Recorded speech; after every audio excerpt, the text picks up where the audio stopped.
கல்யாணத்துக்கு முன்னாடி நான் எப்படி என்னோடய ஹெல்த்தை மெயின்டைன் பண்ணுவேனோ, என்னோடய ட்ரெஸ்ஸிங் சென்ஸை நான் எப்படி சூப்பராக பண்ணுவேனோ, அதே மாதிரி கல்யாணம் முடிஞ்சு ஒரு 5 வருஷம் ஆயிருச்சு, ஒரு 10 வருஷம் ஆயிருச்சு. இன்னமும் என்னோடய ட்ரெஸ்ஸிங் சென்ஸாக இருக்கட்டும், என்னோடய ஹெல்த் கான்ஷியஸாக இருக்கட்டும், எனக்கா நான் கொடுக்கக்கூடிய அட்டென்ஷனாக இருக்கட்டும், அப்படியே இருக்குது. அப்படியே நான் மெயின்டைன் பண்ணிக்கிட்டு வரேன் அப்படின்னு சொல்கிறவங்களுக்கான வீடியோ இது கிடையாதுங்க.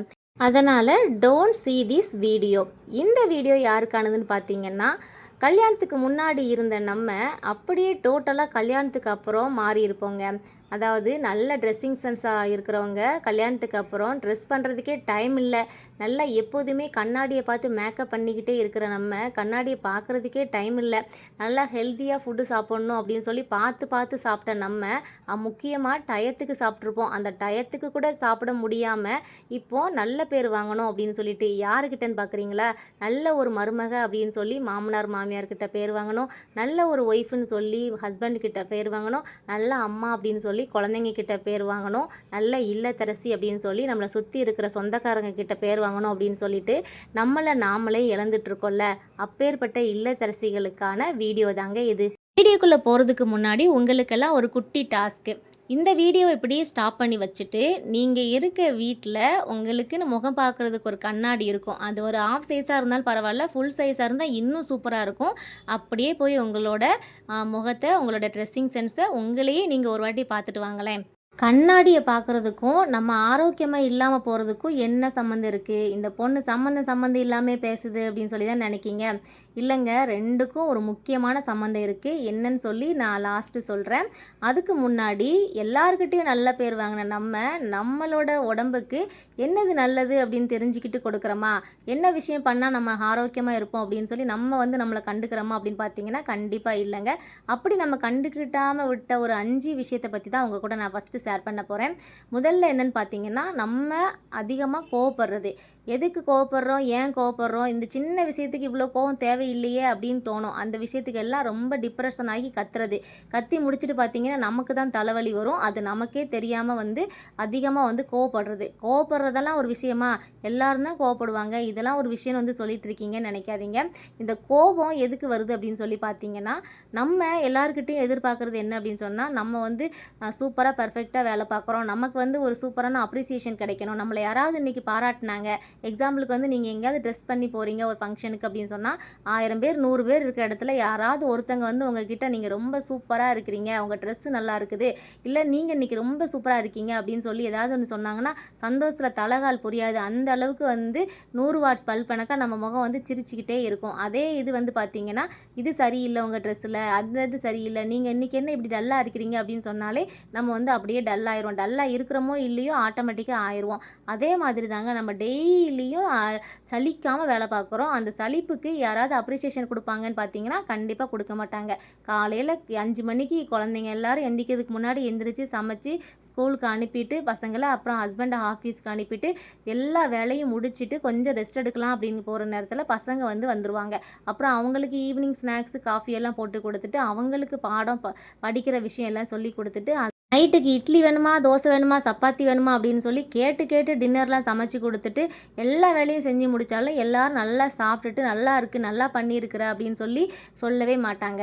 அந்த மாதிரி இருக்கும்போது நமக்கு கோவம் வராமல் என்னங்க பண்ணோம்? சின்ன விஷயத்துக்கு கூட நம்ம பெருசாக ரியாக்ட் பண்ணுவோமா? அதனால் பார்த்தீங்கன்னா நம்மளோட ஆரோக்கியம் தான் கெட்டு போகும். அதை நம்ம என்றைக்கும் ரியலைஸ் பண்ணுறதே கிடையாது. டென்ஷன் ஆகி தலைவலி விக்ஸு தேய்ச்சிட்டு தூங்குறது தாங்க மிச்சம். ரெண்டாவது ஒரு விஷயம் நம்ம பண்ணக்கூடிய பெரிய தப்பு என்னென்னா, தூக்கம் இல்லாமல் இருக்கிறதுங்க. தூக்கம் இல்லாமல் இருக்கிறது குட்டி குழந்தைங்க இருந்துச்சு அப்படின்னு சொன்னால் நம்ம கண்டிப்பாக தூங்கவே முடியாது. ஒரு அம்மாவாக இருக்க பட்சத்தில் நம்ம ஹெல்ப் பண்ண எத்தனை பேர் இருந்தாலும் நம்மளும் ஒரு ரெஸ்பான்சிபிலிட்டியை எடுத்து தூங்காமல் இருந்து குழந்தைங்கள பார்க்கணும். அதே அப்புறம் நம்ம குழந்தைங்க பெருசாகிட்டாங்க, அவங்க நம்ம செப்பரேட்டாக நம்மளை விட்டுட்டு விளையாட போகிறாங்க, ஸ்கூலுக்கு போகிறாங்க, நமக்கு ஃப்ரீ டைம் இருக்கும். அந்த டைமில் பார்த்தீங்கன்னா இப்போ அதிகமாக மொபைல் யூஸ் பண்ணிவிட்டு கொஞ்சம் கிடைக்கிற டைமில் கூட நம்ம அதிகமாக மொபைல் பார்த்து தூக்கத்தை கெடுத்து நல்லா தூங்காமல் குறைஞ்சது ஒரு 6 மணி நேரம் 8 மணி நேரமாவது தூங்கணும். அதுவே கிடையாதுங்க. எதுவுமே தூக்கத்தை கெடுத்து நம்ம பண்ணுறதுனால வந்து நம்மளோட ஆரோக்கியம் வந்து கெட்டு போகுது.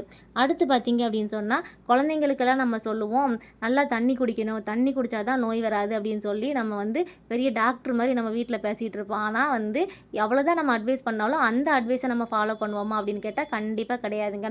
இப்படி தான் ஒரு நாள் வந்து நானும் வந்து செக் பண்ணி பார்க்கலாம், நம்ம எவ்வளோ தண்ணி குடிக்கிறோம் அப்படின்னு சொல்லிட்டு ஒரு வாட்டர் கேனில் தண்ணி பிடிச்சி வச்சுட்டு அதில் தான் இன்னைக்கு ஃபுல்லாக தண்ணி குடிக்கணும் அப்படின்னு சொல்லிட்டு முடிவு பண்ணிவிட்டு செஞ்சு பார்த்தேன். அன்றைக்கி நான் ஒரு 100 எம்எல் கூட நான் தண்ணி குடிச்சிருக்க மாட்டேன்.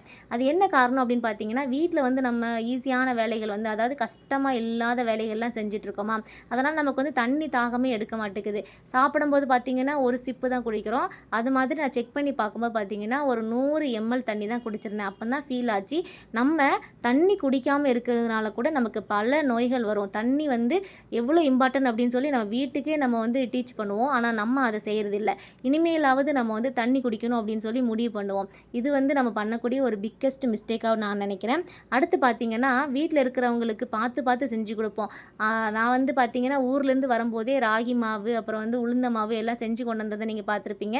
அதில் உருண்டை பண்ணி கொடுக்கணும், அதில் களி பண்ணி கொடுக்கணும், அதுக்கப்புறம் ஹெல்த்தியான உளுந்தஞ்சோறு பண்ணி கொடுக்கணும் அப்படின்னு சொல்லி ஒவ்வொன்றா பார்த்து பார்த்து செய்வேன்.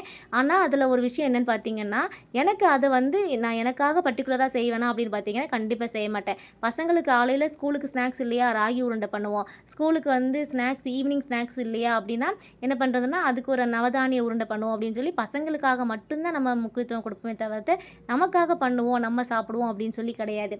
அதை விட ஒரு முக்கியமான சிம்பிளாக ஒரு விஷயம் சொல்கிறேன் பாருங்கள். பசங்களுக்கு ஸ்கூல் லஞ்ச் பாக்ஸில் வந்து ஸ்நாக்ஸுக்கு வந்து ஃப்ரூட்ஸ் தான் வைக்கணும் அப்படின்னு சொல்லிட்டு ஃப்ரூட்ஸ் வாங்கிட்டு வந்து வீட்டில் எப்போதுமே ஃப்ரூட்ஸ் இருக்கும். ஆனால் குழந்தைங்களுக்கு தான் கொடுக்கணும் அப்படின்னு சொல்லிட்டு அந்த ஃப்ரூட்ஸை சாப்பிடாம இருந்து நான் நிறைய மிஸ்டேக் பண்ணியிருக்கிறேன். என்ன மாதிரி நிறைய பேர் இருப்பீங்க. யாரெல்லாம் இந்த மாதிரி பண்ணுவீங்கன்னு சொல்லுங்கள். ஹெல்த்தியான பொருட்கள் நம்மளை சுற்றி சுற்றி நம்ம நிறைய பேருக்கு நம்ம வந்து செஞ்சு கொடுத்தாலும் நமக்கு நம்ம செஞ்சுக்க மாட்டோம். அதில் செஞ்சதில் மிச்சம் இருந்தால் மட்டும்தான் சாப்பிட்றது. இந்த மாதிரி தாங்க நான் நிறைய விஷயங்களை வந்து எனக்கு தெரிஞ்சோ தெரியாமலோ நான் வந்து என்னோடய ஹெல்த்தை வந்து கெடுத்துட்ருக்கிறேன். என்ன மாதிரி யாராவது இருந்தீங்க அப்படின்னு சொன்னால் நீங்களும் இப்படி தானா அப்படின்னு சொல்லி கமெண்ட் பண்ணுங்கள். அப்புறம் ஒரு விஷயம் வந்து என்னென்னு பார்த்தீங்கன்னா, வாக்கிங் போகிறது நம்ம உடம்புக்கு ரொம்ப நல்லது. சின்ன சின்ன எக்ஸசைஸ் பண்ணுறது மூலமாக நம்மளே ஹெல்த்தியாக வச்சுக்கலாம் அப்படின்னு சொல்லி நம்ம எல்லாருக்குமே தெரியும். நம்ம முடிஞ்ச அளவுக்கு செய்யணும் அப்படின்னு நினைப்போங்க. இதே இது நம்ம கிராமத்தில் இருந்தோம் அப்படின்னு சொன்னால் உங்கள் எல்லாருக்கும் தெரியும், நம்மளால் வாக்கிங் போக முடியாது. அப்படியே நம்ம போனாலும் பாரேன் வீட்டில் இருக்கிறவ கொழுப்பு, அதனால தான் வாக்கிங் போகிறா, வேலைக்கு எங்கேயும் போனால் வாக்கிங் போக தேவையில்லை அப்படின்னு சொல்லி பின்னாடி பேச ஆரம்பிச்சிடுவாங்க. அதனாலே வாக்கிங் போக முடியாது. சரி வந்து நம்ம சிட்டி சைடில் இருக்கிறோம் அப்படின்னு பார்த்தீங்க அப்படின்னு சொன்னால் நமக்குன்னு ஒரு டைம் ஒதுக்கி நமக்குன்னு ஒரு நேரங்காலம் வந்து நமக்கு கிடைக்காது. அதனால் வந்து வாக்கிங் போகிறதே கிடையாதுங்க. வீட்டுக்குள்ளேயே வேலைன்னு சொல்லி நம்மளோட ஹெல்த்தை நம்ம வந்து கெடுத்துக்கிட்டு இருக்கிறோம். அடுத்து முக்கியமான ஒரு விஷயம் என்னென்னு பார்த்தீங்கன்னா, நல்லா ட்ரெஸ்ஸிங் பண்ணுறது வந்து நம்மளே மறந்துட்டோங்க. அதாவது நம்ம வீட்டை விட்டு எங்கேயாவது வெளியே போனால் மட்டும்தானங்க ட்ரெஸ்ஸிங் பண்ணுவோம். வீட்டுக்குள்ளே இருந்தோம் அப்படின்னு சொன்னால் காலையில் எந்திரிச்சு போடுற கொண்டையை நைட்டு வரைக்கும் நம்ம கழட்டுறது கிடையாது. அந்த மாதிரி தான் போய்கிட்டு இருக்குங்க.